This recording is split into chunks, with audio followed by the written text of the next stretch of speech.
그날 밤 내 인생을 바꾼 전화가 걸려왔어요. 낡은 유선 전화기 화면에 오래된 이름 하나가 떠올랐습니다. 나는 얼어붙은 손끝으로 수화기를 들었죠. 여보세요? 한참 동안 아무 말도 없었어요. 그때 낮고 낯익은 목소리가 들렸습니다. 이선옥 씨죠? 그 한마디에 심장이 멎었어요. 수화기 너머에선 잡음 섞인 기계음이 천천히 돌아가고 있었죠. 마치 오래된 테이프가 되감기듯 시간마저 거꾸로 흐르는 기분이었어요. 내 이름은 이선옥. 오래전 누군가의 아이를 내 품에 안았던 여자예요.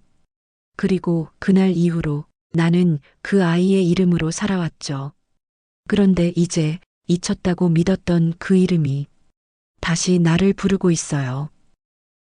이야기가 마음에 닿으셨다면 좋아요와 구독으로 다음 사연을 함께 해주세요. 당신의 작은 관심이 다음 이야기를 이어가는 큰 힘이 됩니다. 밤 공기가 오래된 책갈피처럼 눅눅했어요.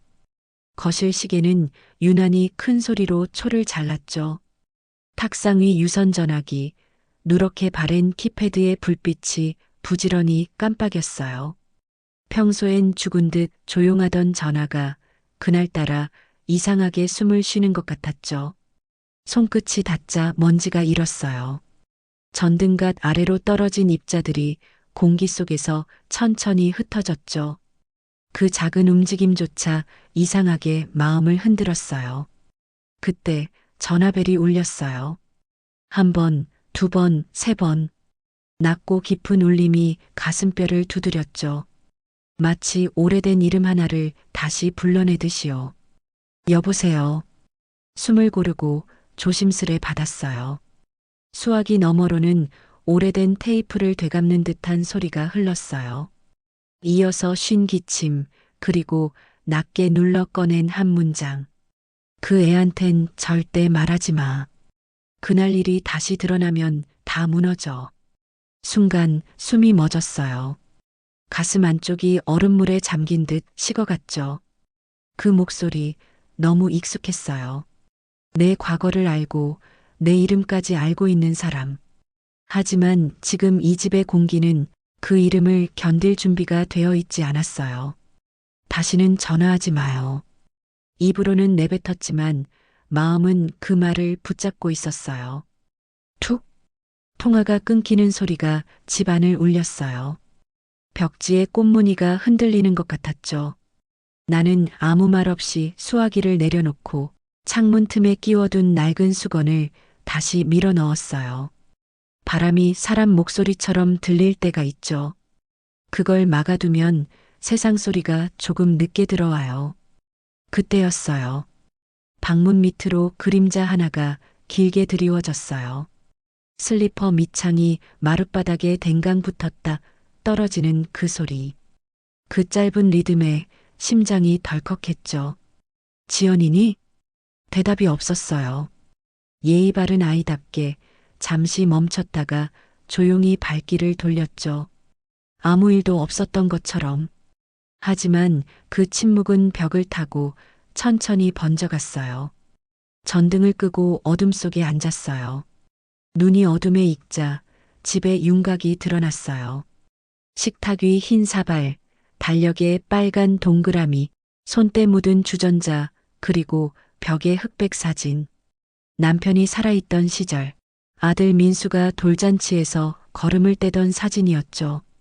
사진 속 나는 웃고 있었지만 오래 바라보면 그 웃음이 금세 굳었어요. 웃음에도 유통기한이 있거든요. 나는 손을 뻗어 사진 틀을 고추 세웠어요. 그 뒤엔 얇은 종이 한 장이 끼워져 있었죠. 손끝에 닿자 습기가 배어 나왔어요. 오래된 종이는 사람 마음처럼 쉽게 찢어져요. 붙여도 빛 아래선 금세 들통나죠. 그걸 나는 너무 잘 알아요. 부엌에선 물이 똑똑 떨어졌어요. 한 방울이 대리석을 찍는 데는 수십 년이 걸리겠지만 마음은 다르죠. 한 방울이면 충분해요. 그 한 방울이 잊은 줄 알았던 날로 나를 데려가요. 나는 얼른 수도꼭지를 잠갔어요. 지금은 아무 일도 일어나면 안 되는 밤이었어요. 침대 모서리에 앉아 손목을 감쌌어요. 예전엔 시계를 조이면 살이 밀려 올랐는데 이젠 구멍이 2칸이나 남아요. 나이를 먹는다는 건 몸에서 자리를 비워내는 일이에요. 사람을 떠나보내고 기억을 떠나보내고 마지막엔 자기 자신을 떠나보내는 일. 서랍을 열었어요. 한 번도 쓰지 않은 편지지 세트, 둥근 머리핀, 작은 상자 하나. 덮개를 열자 낡은 필름 한 조각이 드러났어요. 사각사각 그 소리에 심장이 따라 떨렸죠. 나는 그것을 꺼내 손가락 사이에 끼웠어요. 빛이 약한 밤인데도 필름 구멍 사이로 별가루가 흩날렸죠. 짧고 흔들린 장면 하나. 겨울, 창문, 작은 담요, 그리고 희미한 아기 손가락들. 그만. 필름을 다시 넣고 덮개를 닫았어요. 닫히는 소리가 방 안의 공기를 쪼개며 울렸죠. 그 순간 내 안의 문 하나가 삐걱 열렸어요. 닫힌 줄 알았는데 사실은 반쯤 열려있던 문이었죠. 그 문틈 사이로 오래된 기억의 냄새가 흘러나왔어요. 복도 쪽에서 발소리가 들렸어요. 조심스러운 발끝, 며느리 지연이 화장실로 가는 길이었죠. 그러다 문손잡이를 잡던 손길이 멈추더니 내 방문 앞에 섰어요. 그리고 아주 낮은 속삭임. 어머니. 그 한마디가 어둠을 흔들었어요. 대답을 하면 모든 게 터져 나올 것 같았죠. 그래서 나는 숨을 죽였어요. 문틈 사이로 들어왔다 사라지는 빛, 그녀의 발자국이 멀어질 때까지 나는 그대로 창문으로 걸어갔어요. 블라인드를 살짝 올리자 가로등 불빛이 빗살처럼 방 안으로 들어왔어요. 빛이 들어오면 그림자가 선명해져요. 숨긴 것들의 윤곽은 밝을수록 또렷해지죠. 그 말이 그날따라 유난히 아프게 박혔어요. 그날 밤 잠은 얕고 길었어요. 눈을 감으면 전화벨이 울리고 눈을 뜨면 시계 초침이 더 크게 돌아갔죠. 새벽 4시쯤 우유 배달 오토바이 소리에 몸을 일으켰어요. 조용히 거실로 나가 전기포트를 올렸죠. 싱크대 아래 구석 플라스틱 상자 하나를 꺼냈어요. 우유곽, 성냥, 오래된 노트, 모서리가 다른 표지를 펼치자 고양이 발자국 같은 글씨들이 쏟아졌어요. 눈은 미는 소리가 나지 않는다. 밤의 전화는 늘 그리움 쪽이 먼저 끊는다. 아이의 울음은 기억보다 오래 산다.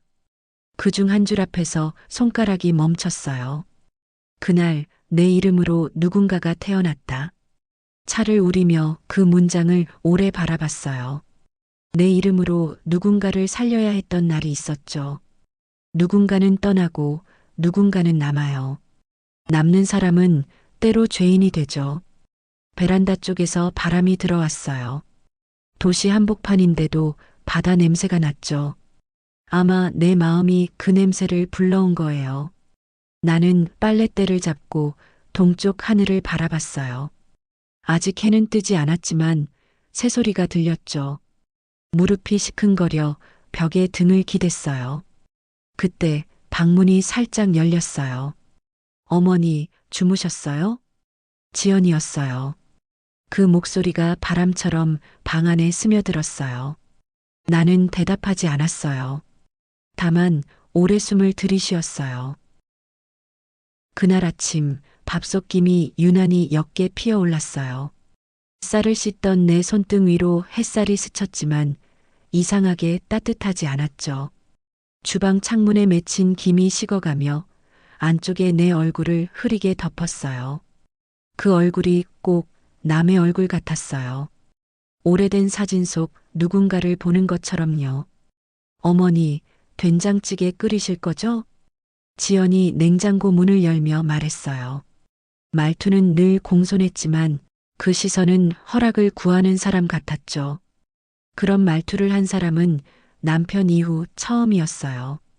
그래, 어제 먹던 거 남았으니까 그거 데우면 되겠다. 아니요. 냉장고에 오래 두면 맛이 변해요. 새로 끓일게요. 그 말에 내 손이 멈췄어요. 사람 마음도 된장 같아서 오래 묵히면 맛이 깊어지기도 하지만 썩어버리기도 하잖아요. 나는 그걸 누구보다 잘 알고 있었어요. 식탁 위엔 멸치볶음, 달걀말이, 무생채, 김치 한 접시. 매일 보던 풍경인데 오늘은 낯설었어요. 그릇 사이의 공기가 너무 정돈돼 있어서 누군가 일부러 세팅해둔 무대 같았죠. 지연아, 민수는 아직 안 일어났니? 출근했어요. 새벽에 나갔어요. 그랬니? 내 목소리가 낯설게 들렸어요. 이 집의 공기는 늘 말보다 침묵을 더 좋아했거든요. 지연은 젓가락으로 반찬을 옮겼어요. 그때마다 금속이 짤깍, 짤깍 부딪혔죠. 그 단조로운 리듬이 이상하게 불안했어요. 곧 무너질 것 같은 예감이 들었어요. 어머니, 응? 어젯밤 통화, 누구예요? 그녀는 눈을 들지 않고 물었어요. 나는 숨을 멈췄죠. 누구긴 그냥 옛날 친구지. 그 친구분 저한텐 낯선 이름이었어요. 공기가 순간 멈춘 듯 했어요. 그 짧은 정적이 오래된 문 하나가 삐걱 열리는 소리 같았죠. 지연아, 사람은 나이 들면 잊고 싶은 게 생겨. 그건 알아요. 그러니까 굳이 묻지 않아도 돼. 하지만 잊었다고 해서 사라지는 건 아니잖아요. 그녀는 내 말을 자르지 않았어요. 대신 젓가락을 내려놓고 나를 마주봤죠. 그 눈빛엔 서늘한 확신이 있었어요. 그 시선이 내 마음 깊은 곳까지 파고들었죠. 그녀의 시선이 식탁 위 흑백 사진으로 향했어요. 사진 속에는 나, 남편, 그리고 어린 민수가 있었죠. 한참을 보더니 지연이 조용히 말했어요. 어머니는 지금보다 훨씬 젊고 단단해 보이네요. 그땐 살아야 했거든. 지금은요? 이젠 살아남았지. 그 말을 내뱉자 가슴속에서 무언가 툭 하고 떨어졌어요. 묵은 먼지처럼 오래된 후회 하나가 바닥으로 내려앉았죠. 어머니, 그 사진 뒤에 종이가 있었어요. 무슨 내용이에요? 지연아. 네. 그건 내가 알면 안 되는 거야. 왜요? 그건 내 죄고 내 몫이 아니니까. 그녀의 손이 잠시 멈췄어요. 식탁 위에서 내 손등과 스칠 듯 가까웠지만 끝내 닿지 않았어요. 닿지 않는 거리, 그게 우리가 지켜온 마지막 예의였죠. 그때 거실 쪽에서 짧은 진동음이 울렸어요. 지연의 휴대폰이었어요. 그녀는 화면을 보더니 미간을 찌푸렸죠. 누구니? 모르는 번호예요. 그녀는 전화를 받지 않았어요. 하지만 그 화면 속 번호는 어젯밤 내가 받았던 바로 그 번호였어요. 숨이 막혔어요. 피가 머리로 치밀며 온몸이 한순간에 가벼워졌죠. 지연아, 그 전화 혹시 어제도 받았니? 아니요. 그런데 어젯밤엔 문자가 왔어요. 무슨 문자? 내용은 이름을 되찾아라. 였어요. 식탁 위의 공기가 얼어붙었어요. 나는 수저를 내려놓고 천천히 일어섰죠. 그 문자 보여줄 수 있겠니? 그녀는 잠시 머뭇거리다 휴대폰을 건넸어요. 내 손끝이 떨렸어요. 보낸 사람 번호는 낯설지 않았어요. 문자 아래엔 사진 한 장이 첨부돼 있었죠. 흑백 사진, 낡은 병원 침대, 신생아용 담요. 사진 구석엔 볼펜으로 쓴 이름이 희미하게 보였어요. 이, 선, 옥. 그 순간 머릿속이 하얘졌어요. 그 이름은 내 이름이었지만 동시에 내가 훔친 이름이기도 했어요. 손끝이 싸늘하게 식었어요. 휴대폰이 바닥에 떨어졌죠. 금속성 충격음이 식탁 위 그릇들과 부딪혀 울렸어요. 지연은 아무 말 없이 나를 바라봤어요. 그 눈빛엔 분노도 두려움도 없었어요. 오히려 담담했죠. 모든 퍼즐의 마지막 조각을 드디어 맞춰둔 사람의 얼굴이었어요.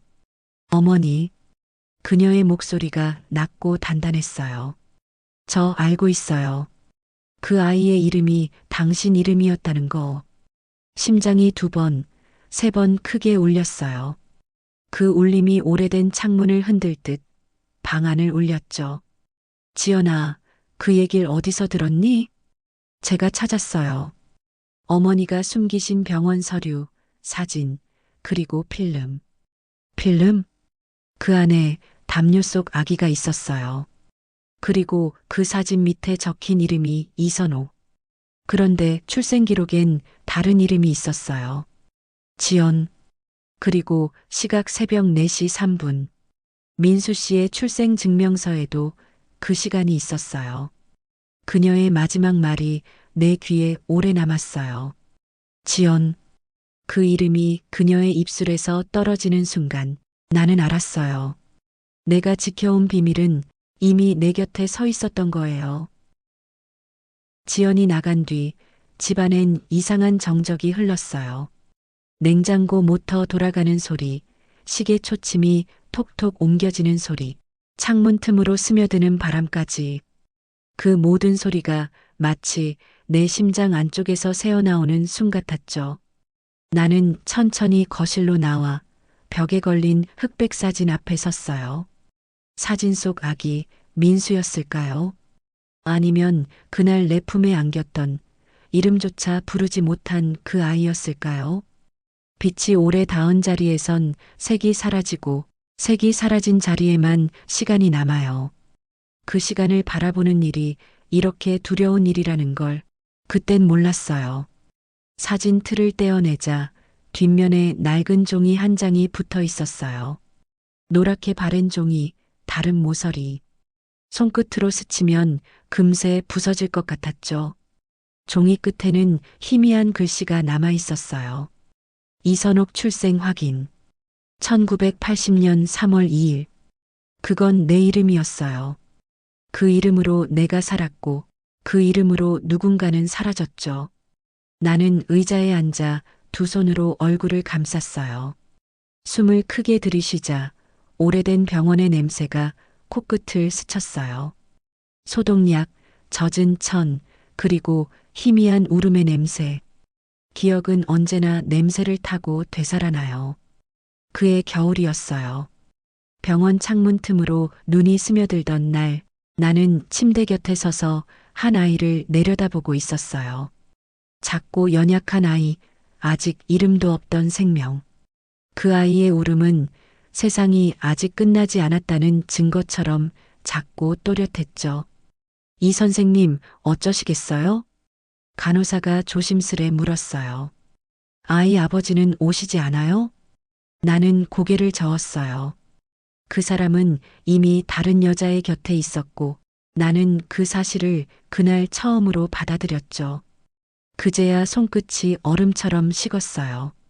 아기의 볼을 스치자 따뜻한 온기가 손바닥에 남았어요.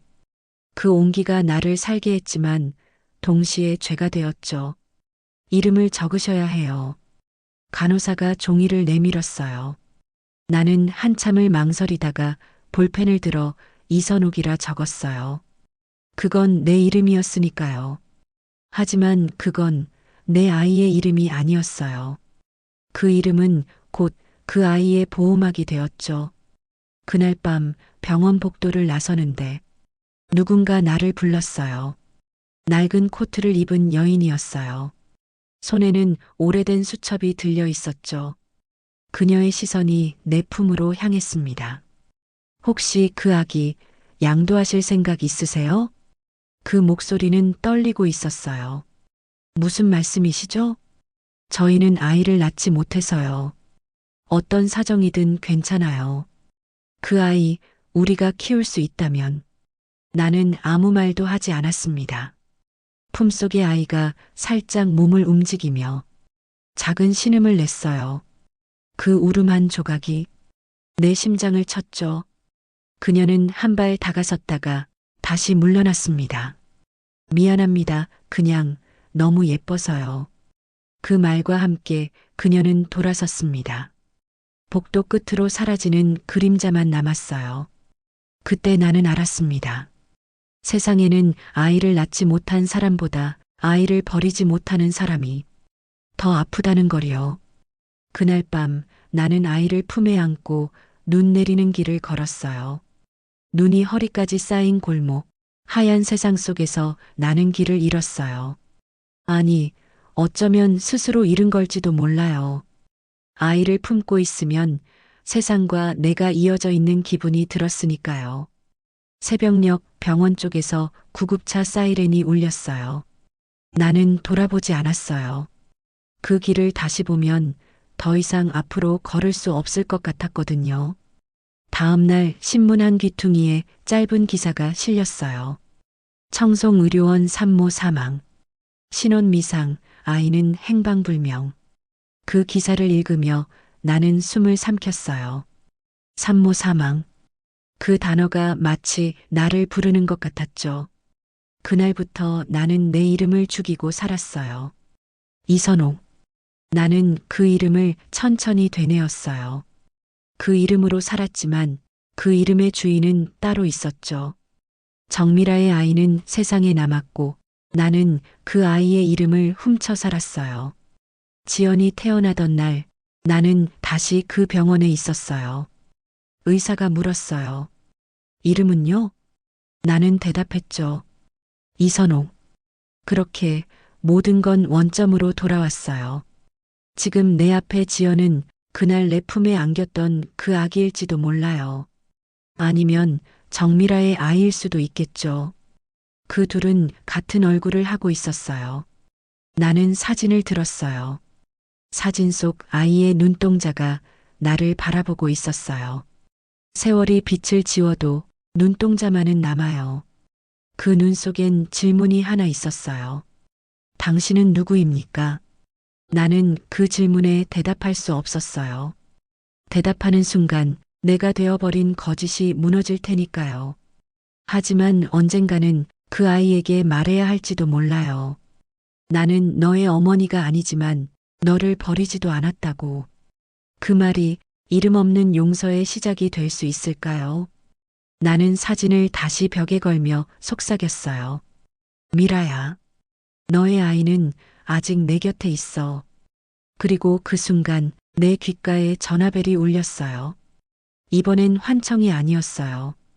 그 소리가 내 지난 생의 죄를 깨우는 듯 울렸어요.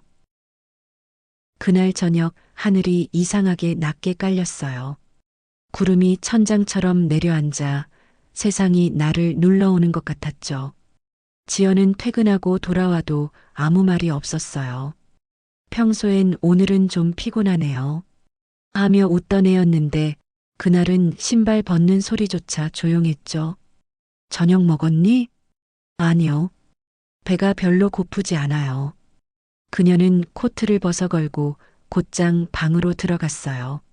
문 닫히는 소리가 이상하게 무겁게 울렸죠. 누군가의 마음이 닫히는 순간은 언제나 그렇게 들려요. 작고 단단하고 되돌릴 수 없는 소리로. 나는 식탁에 앉아 숟가락을 만지작거렸어요. 손끝이 시려워 손바닥에 입김을 불었죠. 그때 방 안에서 종이 부스럭거리는 소리가 들렸어요. 지연이 뭔가를 꺼내는 듯 했죠. 곧 아주 낮은 속삭임이 흘러나왔어요. 이게 맞는 걸까? 그 목소리엔 두려움보다 결심이 묻어 있었어요. 나는 천천히 자리에서 일어나 문 앞으로 다가갔죠. 지연아, 괜찮니? 어머니. 그녀는 한참을 머뭇거리다 문을 열었어요. 방 안엔 사진 몇 장과 서류 봉투 하나가 펼쳐져 있었죠.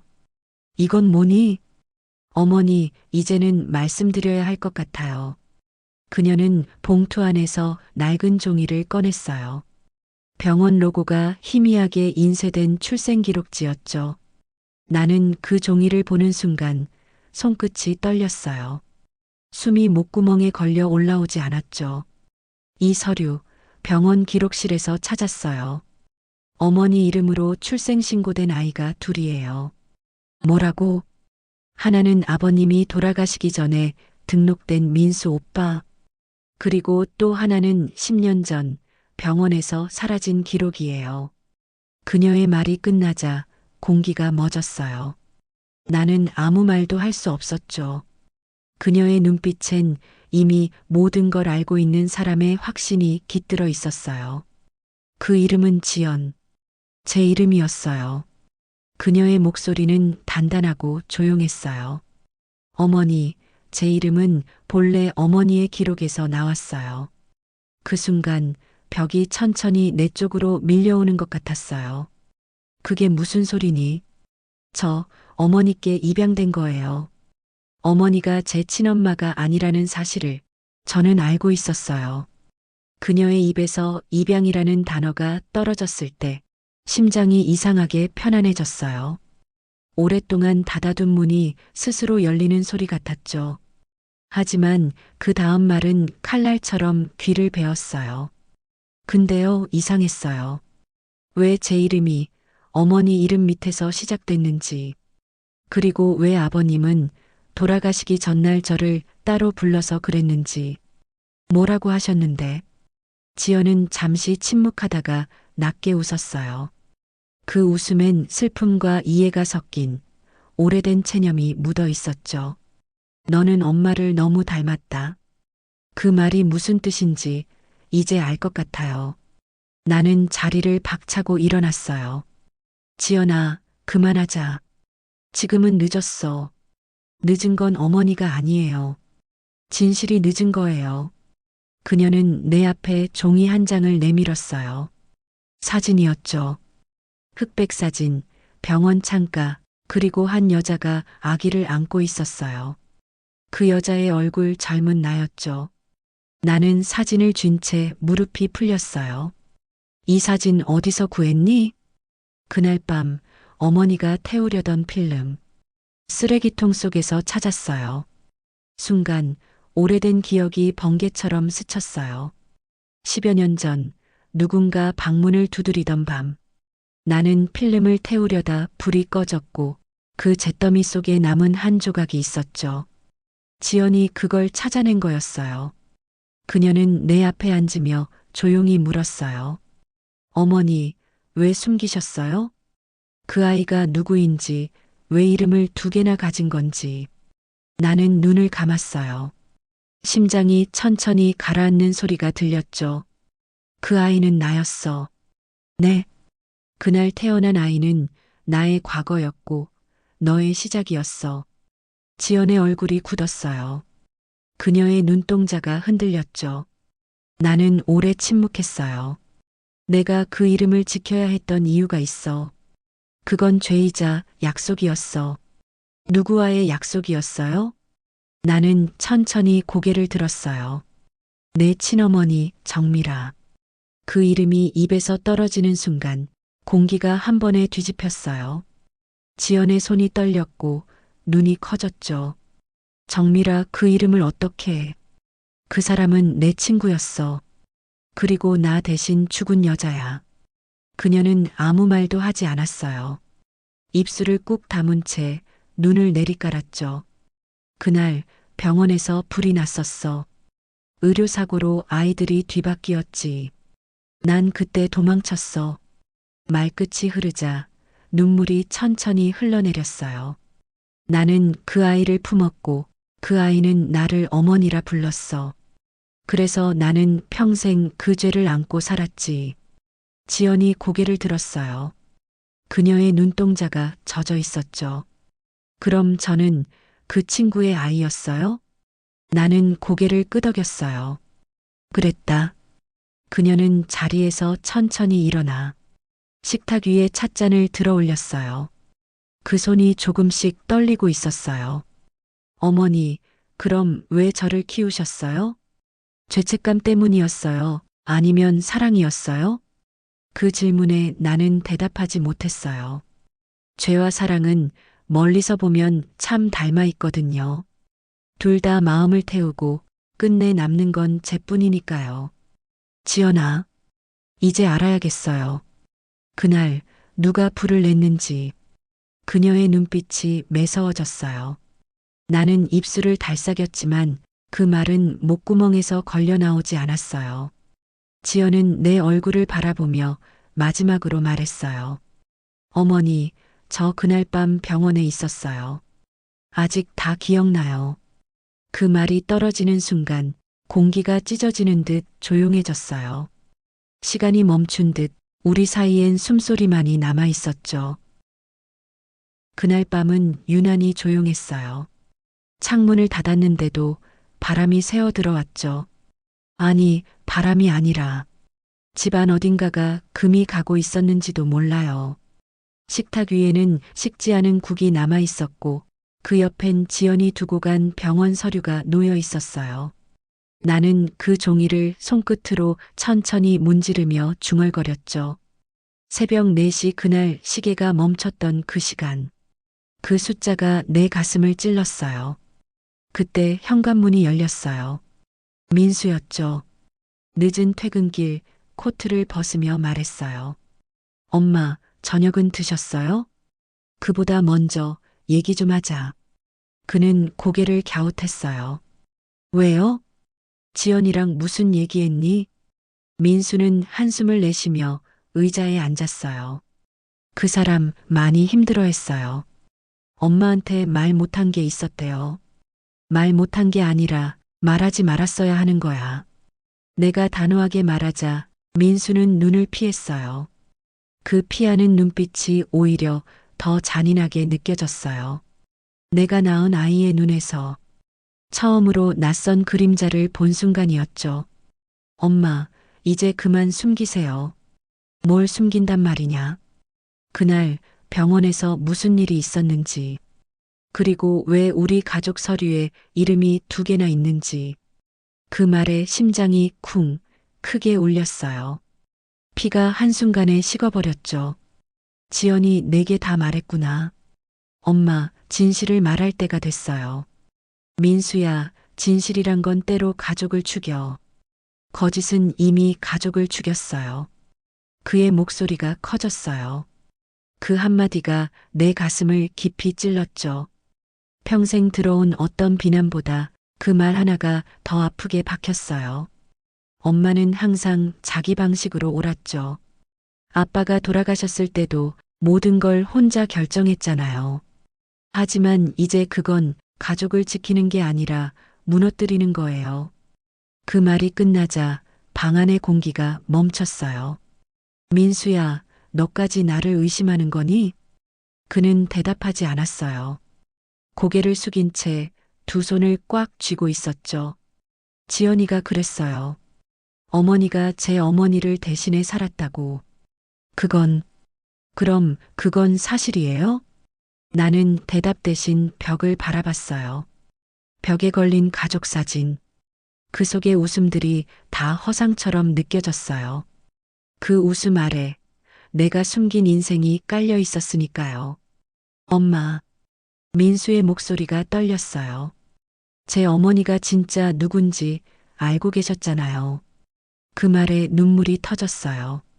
나는 너를 지키고 싶었어. 그게 전부였어.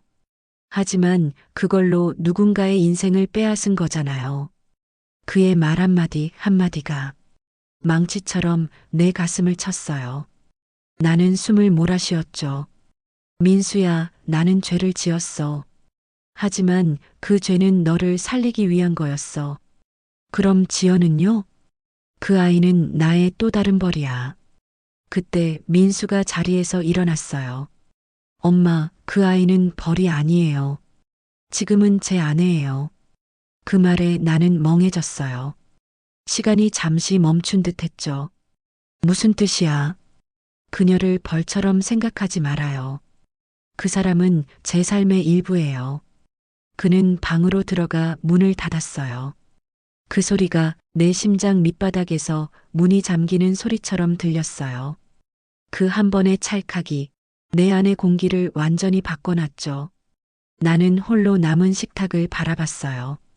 찬 국물 위에 떠있던 기름 한 방울이 둥글게 퍼지고 있었죠. 그 원이 천천히 아주 느리게 번져갔어요. 마치 내 안의 거짓이 밖으로 흘러나오는 것처럼요. 지연이 남기고 간 편지가 있었어요. 하얀 봉투, 구겨진 가장자리. 그 위엔 또렷한 글씨가 적혀 있었죠. 진실을 원하신다면 내일 정오. 청송의료원 옛 건물에서 뵙겠습니다. 나는 그 글씨를 손끝으로 더듬었어요. 내 이름처럼 익숙한 필체였죠. 아니, 분명히 내가 오래전에 썼던 글씨체였어요. 그 순간 머리가 멍해졌어요. 모든 게 원점으로 돌아가는 기분이었죠. 나는 조용히 봉투를 접어 주머니에 넣었어요. 그리고 속으로 되뇌었어요. 내일 모든 걸 끝내자. 다음 날 나는 약속된 장소로 향했어요. 10여 년 전 폐쇄된 청송의료원 옛 건물. 벽에는 담쟁이 덩굴이 엉켜 있었고 문패의 글씨는 바람과 세월에 닳아 거의 사라져 있었죠. 문을 밀자 먼지 냄새가 훅 하고 밀려왔어요. 발밑에선 삐걱, 삐걱, 낡은 마룻바닥이 신음하듯 울었죠. 오래된 병원의 복도는 마치 기억의 통로 같았어요. 끝이 보이지 않았고 불 꺼진 전등마다 잊힌 과거가 매달려 있었죠. 어머니, 지연의 목소리가 복도 끝에서 들려왔어요. 그녀는 이미 와 있었어요. 검은 코트를 입고 머리를 단정히 묶은 모습. 그 눈 밑에는 긴 밤의 흔적이 짙게 내려앉아 있었죠. 와줬구나. 이제 확실히 알고 싶어요. 그녀는 봉투를 내밀었어요. 나는 떨리는 손으로 그것을 받았죠. 사진 몇 장과 서류 한 장이 들어 있었어요. 두 아이의 출생 기록, 같은 청송의료원, 같은 날짜, 같은 시각, 새벽 4시 3분. 그 숫자를 보는 순간 숨이 멎었어요. 손끝이 싸늘하게 식어갔죠. 사진 속에는 병실, 침대, 그리고 2명의 여자가 있었어요. 하나는 산모복 차림의 나, 그리고 내 옆에 서 있는 또 한 명 정미라. 그녀의 손이 내 어깨를 붙잡고 있었죠. 사진 구석엔 붉은 볼펜으로 적힌 문장이 희미하게 남아 있었어요. 유산자 동일실 보관. 그 글씨를 보는 순간 세상이 멈췄어요. 그 단어 하나가 내 인생 전체를 삼켜버릴 줄은 그땐 정말 몰랐어요. 지연이 조용히 물었어요. 유산자 그게 바로 당신이었죠? 나는 고개를 저었어요. 아니야. 그건 내 어머니였어. 그녀의 얼굴이 굳었어요. 그게 무슨 말이에요? 나는 벽에 손을 짚었어요. 페인트가 벗겨져 손끝에 하얀 가루가 묻었죠. 그날 우리는 같은 병실에 있었어. 너의 어머니는 아이를 지키려 했고 나는 그 아이를 잃었지. 그럼 불이 났을 때 간호사가 헷갈린 거야. 두 아이가 같은 담요에 쌓여 있었고 혼란 속에서 서로 바뀌었어. 지연은 숨을 삼켰어요. 그런데 왜 그대로 두셨나요? 나는 천천히 눈을 감았어요. 그 이야기를 하려면 조금 더 앞의 시간으로 돌아가야 해. 그날 새벽 미라는 출산을 하루 앞두고 있었어요. 그녀의 몸은 이미 한계였죠. 의사가 말했어요. 산모님, 이번 출산은 위험합니다. 혹시를 대비해 보호자 위임장을 써두시죠. 그녀는 잠시 나를 보더니 미소를 지었어요. 선옥 씨, 부탁 하나 해도 될까요? 그리고 펜을 들어 천천히 써내려갔죠. 이 아이가 살아남고 내가 그렇지 못한다면 그 아이를 선옥에게 맡깁니다. 나는 농담인 줄 알았어요. 그녀는 내 손을 꼭 잡았죠. 혹시 내가 일어나지 못하면 이걸 열어줘. 그 문서는 병원 행정실에 보관됐고 나는 그녀에게서 사본 한 장을 받았어요. 그게 그날 밤의 마지막 대화였어요. 다음 날 새벽 병실 창밖에서 희미한 타는 냄새가 났어요. 간호사가 산소통을 교체하던 중 스파크가 일었고 불꽃이 커졌죠. 환자들이 비명을 지르며 뛰쳐나왔어요. 나는 침대 옆에서 아이를 감싸 안았고 미라는 나를 밀어내며 아이 쪽으로 달려갔어요. 선호가 이 아이를 부탁해. 그녀의 손이 내 손에 닿은 순간 산소통이 폭발했어요. 붉은 불빛이 번지고 하얀 연기가 휘감기고 귀를 찢는 소리가 병실을 가득 메웠어요. 나는 본능적으로 아이를 품고 복도를 달렸어요. 뒤돌아봤을 때 병실은 이미 불길 속에 잠겨 있었죠. 그날 이후 신문 한 귀퉁이에 이렇게 실렸어요. 청송의료원 산모 사망. 신원 미상. 그 산모가 정밀하였어요. 그리고 나는 그녀의 아이를 안고 세상 밖으로 나왔죠. 이건 내 어머니가 남긴 거야. 나는 봉투 속에서 오래된 서류 한 장을 꺼냈어요. 정미라의 필체로 또렷하게 적힌 한 줄. 이 아이를 선옥에게. 지연이 손으로 입을 가렸어요. 눈물이 턱끝에서 떨어졌죠. 그럼 어머니는 알고 계셨던 거네요. 그래. 그녀는 나를 믿었어. 마지막 순간까지 나에게 말했지. 그 아이를 지켜달라. 지연의 고개가 떨궜어요. 지켜달라면서 왜 숨기셨어요? 지키려면 숨겨야 할 때가 있어. 사람들은 진실보다 평화를 원하거든. 하지만 그 평화가 사람을 망가뜨렸어요. 그래, 나도 알아. 나는 낮은 목소리로 말했어요. 그날 이후 나는 매일 내 얼굴 속에서 그녀를 봤어. 그녀의 눈, 그녀의 손, 그녀의 말투까지. 지연은 벽에 기댄 채 쉼없이 묻고 또 물었어요.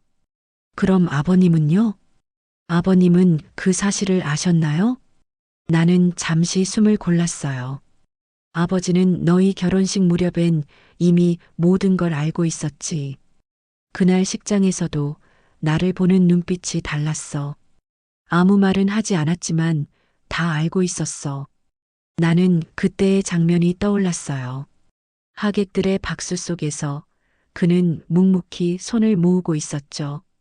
지연의 웨딩드레스가 눈부시게 빛나던 그 순간 그의 눈가에는 미묘한 슬픔이 스쳐갔어요. 그건 축하의 눈물이 아니라 오래된 비밀을 함께 짊어진 사람의 눈물이었죠. 그리고 몇 해 뒤 그가 세상을 떠나기 전에 나를 불렀어. 이제 됐어. 그 아이는 잘 자랐잖아. 그게 마지막 말이었지. 나는 조용히 눈을 감았어요. 그는 나를 용서했어. 그리고 떠나기 전 너에게 말했을 거야. 지연이 고개를 들었어요. 뭐라고요? 너는 엄마를 닮았다. 그녀의 눈이 조금 흔들렸어요. 그 말이 외모가 아니라 마음이었네요. 그래. 나는 천천히 고개를 끄덕였어요. 너는 그녀처럼 진실을 두려워하지 않았어. 나는 고개를 끄덕였어요. 그래. 너는 그녀처럼 진실을 두려워하지 않았어. 그녀는 창가로 걸어갔어요. 창문 너머로 오후 햇살이 스며들었죠. 그 빛 속에 선 그녀의 모습이 정미라의 젊은 시절처럼 보였어요. 이제 어머니, 어떻게 하실 건가요? 이제 그 시각을 돌려줄 거야. 새벽 4시 3분. 그때 나는 내 어머니의 아이를 품에 안았고 내 아이를 불길 속에 두고 나왔지. 나는 그녀의 손을 잡았어요. 내 이름은 내게서 빌린 거였으니까. 그녀는 울음을 삼켰어요. 그럼 저는요? 너는 이제 너 자신으로 살아. 그게 내 어머니가 남긴 진짜 유산이야. 그 순간 바람이 불었어요. 출생기록, 사진, 유언장이 공중에서 천천히 빙글 돌았죠. 햇살 속에서 그 종이들이 마치 흰 나비처럼 빛났어요. 나는 그 장면을 바라보며 속삭였어요. 이제야 끝났구나. 지연이 고개를 들었어요. 눈가에 눈물이 맺혀 있었지만 그 목소리는 단단했죠. 아니요, 어머니. 끝난 게 아니에요. 그녀는 고개를 들고 말했어요. 이제 시작이에요. 그 말이 내 마음의 가장 깊은 곳을 울렸어요. 그 울림은 불길이 아니라 새벽빛처럼 조용히 번져갔죠. 병원 복도를 나서자 오후 햇살이 칼날처럼 비스듬히 들어왔어요. 먼지 입자 하나하나가 빛에 걸려 반짝였죠. 나는 그 속을 걸었어요. 빛은 아름다웠지만 내겐 그것이 심판처럼 느껴졌어요. 밖으로 나오니 지연이 기다리고 있었어요. 그녀의 눈빛엔 더 이상 분노가 없었어요. 대신 아주 깊은 피로와 슬픔이 자리하고 있었죠. 어머니, 그녀가 먼저 입을 열었어요. 이제 모든 걸 알았어요. 하지만 아직도 한 가지는 모르겠어요. 뭔데? 그날 왜 불이 났는지. 나는 대답하지 못했어요. 그 질문은 내 인생의 문을 열어젖히는 열쇠였으니까요. 그날의 불, 그건 나 때문이야. 지연의 눈이 커졌어요. 어머니가 불을? 아니, 불을 낸 건 나지만 태우려 했던 건 불행이었어.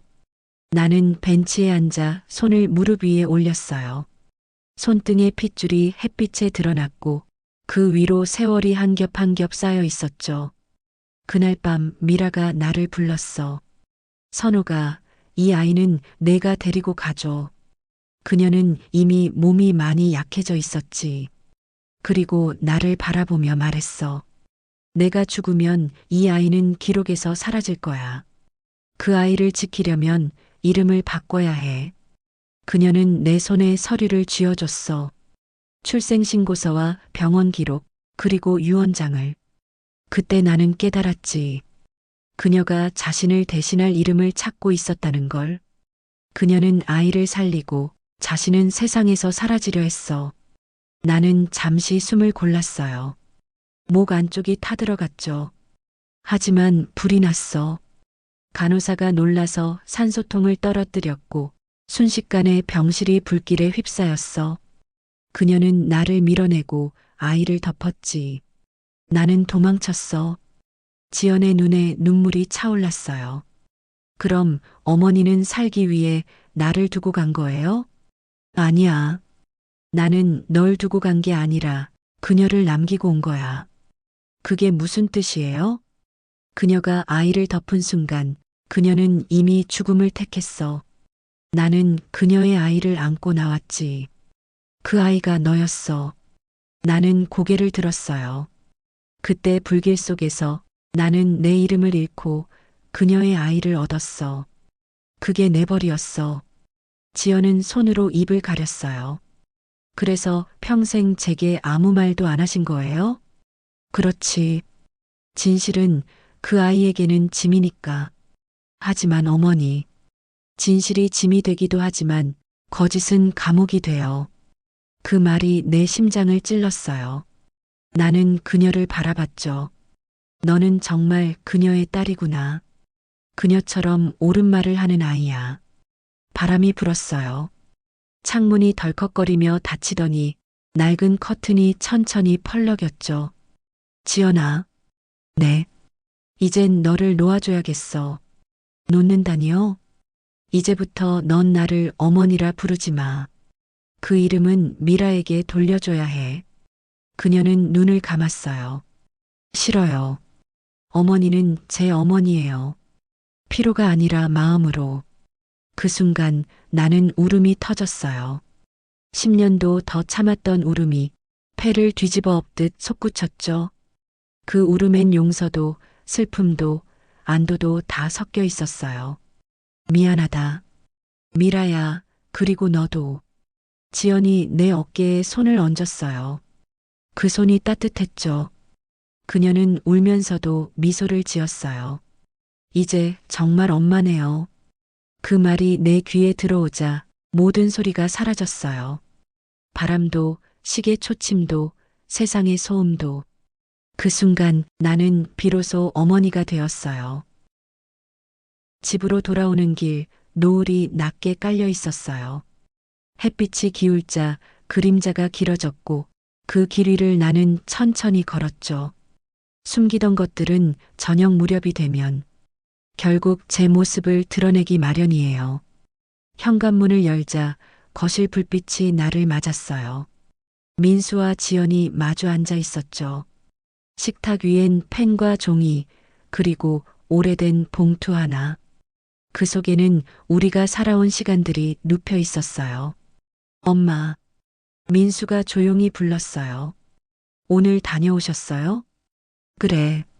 나는 봉투를 꺼내 식탁 위에 올려놨어요. 사진, 유언장, 출생기록 2장. 서로 다른 이름, 같은 시간. 새벽 4시 3분. 그 숫자가 우리 셋을 한자리에 묶었죠. 지연은 사진을 들어 빛에 비췄어요. 사진 속 두 여자가 한 그림자를 나누고 있었죠. 젊은 나 그리고 정미라. 우린 서로의 생을 조금씩 나눠 가진 여자들이었어요. 어머니, 이제 같이 정리해요. 그녀의 말에 나는 천천히 고개를 끄덕였어요. 그 순간 문이 울렸어요. 기록 정비팀입니다. 두 남자가 서류를 내밀었죠. 누가 어떤 이름을 누구에게 돌려주는지 그 순서를 명확히 기재해 주세요. 그 말이 오늘 우리가 해야 할 일을 요약하고 있었어요. 나는 이선옥입니다. 나는 떨리는 목으로 진술했어요. 젊은 시절 친구 정미라의 아이를 제 이름으로 지켰습니다. 그날 병원에서 불이 났고 그녀는 세상을 떠났습니다. 그녀의 유언에 따라 그 아이를 품었습니다. 그 아이가 지금 내 며느리 지연입니다. 지연이 종이를 받았어요. 저는 지연입니다. 살아온 이름은 어머니의 기록에서 왔습니다. 이제 그 이름을 어머니께 돌려드리고 저는 제 이름으로 다시 살겠습니다. 그녀는 작지만 또렷하게 적었어요. 정미라. 이름이 돌아오는 소리는 작았지만 그 울림은 오래 남았어요. 민수는 펜을 들어 조용히 서명했어요. 그 한 줄의 선이 우리 셋의 시간을 정리하는 소리처럼 들렸죠. 직원들이 떠나자 집은 고요해졌어요. 지연이 나직하게 불렀어요. 어머니, 아니, 선옥 어머니. 낯선 호칭이었지만 그 안엔 따뜻함이 있었어요. 민수가 벽에 흑백 사진을 꺼내 먼지를 털었어요. 사진 뒤에는 희미한 글씨가 남아 있었죠. 이 아이를 선옥에게. 지연이 그 문장을 읽으며 눈을 감았어요. 눈물 대신 어깨가 천천히 내려앉았죠. 그때 사람은 조금 어른이 되죠. 그날 정말 도망치신 건가요? 아니면 구하신 건가요? 지연이 물었어요. 둘 다였지. 그 한마디가 방 안에 오래 머물렀어요. 내일 구청 다시 가자. 내가 말했어요. 정정 완료 기다리지 말고 그날의 불까지 남겨야 해. 말씀하실 수 있겠어요? 그래. 고백은 벌이 아니더라. 방향이더라. 그때 초인종이 울렸어요. 문을 열자 머플러를 두른 여자가 서 있었어요. 정미라 씨를 찾습니다. 저예요. 지연이 대답했죠. 저는 정미라의 동생입니다. 언니가 남긴 봉투가 있어요. 이제야 찾았습니다. 봉투에는 이렇게 적혀 있었어요. 찾아가야 할 이름에게. 나는 숨을 멈췄어요. 이름이 돌아오는 순간엔 언제나 흔들림이 따르니까요. 편지엔 당신 아버지 이름도 있습니다. 공기가 멎었어요. 아버지라는 단어가 세 사람의 어깨에 동시에 내려앉았죠. 나는 생각했어요. 아직 끝난 이야기가 아니구나. 지연이 봉투를 꼭 쥐었어요. 내일 구청 다녀온 다음 우리 셋이 같이 열어봐요. 우리 셋. 그 말이 이렇게 다정할 줄 몰랐어요. 피로 맺지 않아도 진실을 나누면 가족이 된다는 걸. 그제야 알았죠. 창밖에 빗소리가 내렸어요. 처마 끝에서 작은 원이 겹쳐지고 그 원이 파문이 되어 번졌어요. 나는 그 소리를 들으며 속삭였어요. 내일은 이름을 부르는 날이다. 사진 속 젊은 여자가 조금 달라진 눈빛으로 나를 바라봤어요. 이제 그녀는 혼자가 아니었고 그녀의 이름도 아이의 이름도 더 이상 빌려 쓰지 않아도 되었으니까요. 밤 공기가 유난히 맑았어요. 창문을 여니 빗방울 냄새가 은은히 스며들었죠. 낮부터 내리던 비는 이제 그치고 처마 끝에서 물방울만 똑똑 떨어졌어요. 세상은 오래된 흑백 사진처럼 고요했고 시간조차 숨을 죽인 듯했죠. 식탁 위에는 봉투 한 장이 놓여 있었어요. 찾아가야 할 이름에게. 그 문구가 오늘은 위로처럼 느껴졌어요. 누군가를 용서하기 위해 쓰인 말이 아니라 누군가를 이해하기 위해 남긴 인사처럼요. 나는 천천히 의자에 앉았어요. 오늘 하루 동안 너무 많은 이름을 들었고 너무 많은 기억을 만졌어요. 이제 그 모든 걸 놓을 때가 된 것 같았죠. 민수와 지연은 방 안에서 낮은 목소리로 이야기를 나누고 있었어요. 낮 같았으면 불편했을 대화였지만 오늘 밤 그 소리는 이상하게도 따뜻했어요. 누군가의 웃음, 낮은 숨결, 그 모든 게 살아있음의 증거처럼 들렸죠. 나는 그 소리를 들으며 눈을 감았어요. 귀 안쪽에서 오래된 목소리가 되살아났죠. 선호가 그 아이를 부탁해.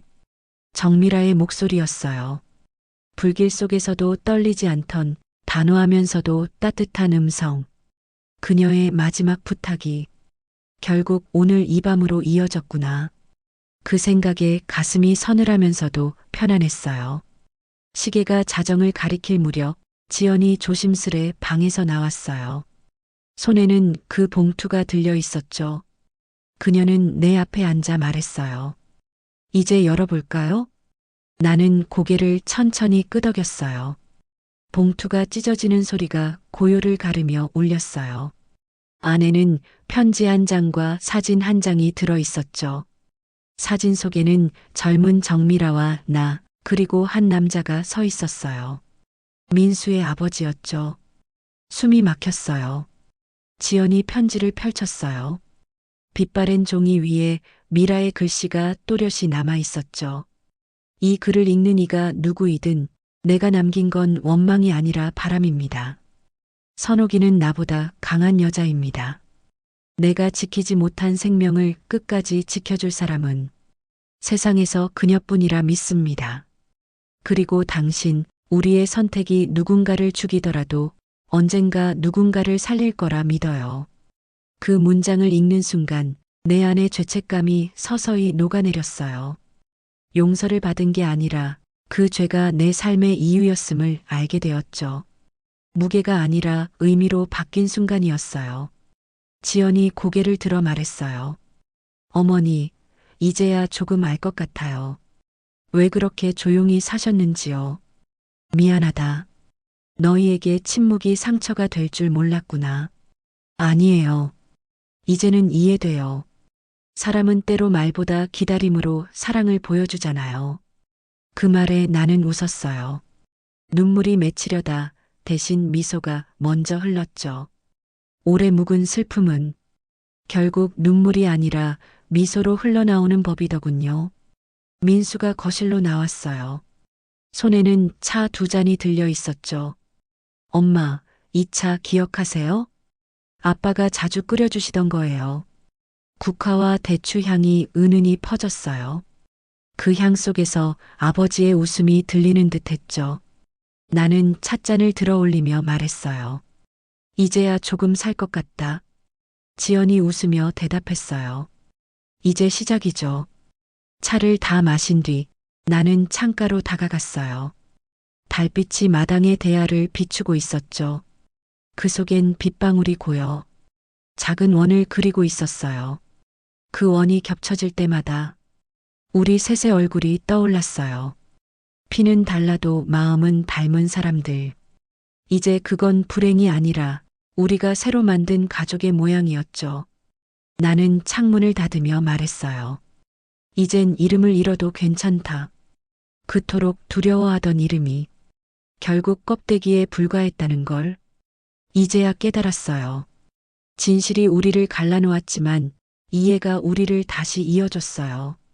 그건 화해보다 더 깊은 일이었어요. 그건 사랑의 또 다른 이름이었죠. 그날 밤 나는 오랜만에 깊이 잠들었어요. 꿈속에서 정미라가 웃고 있었죠. 그녀는 내게 다가와 아이의 손을 잡고 말했어요. 이제 됐어, 선호가. 우리 다시 이름으로 불리지 않아도 되겠네.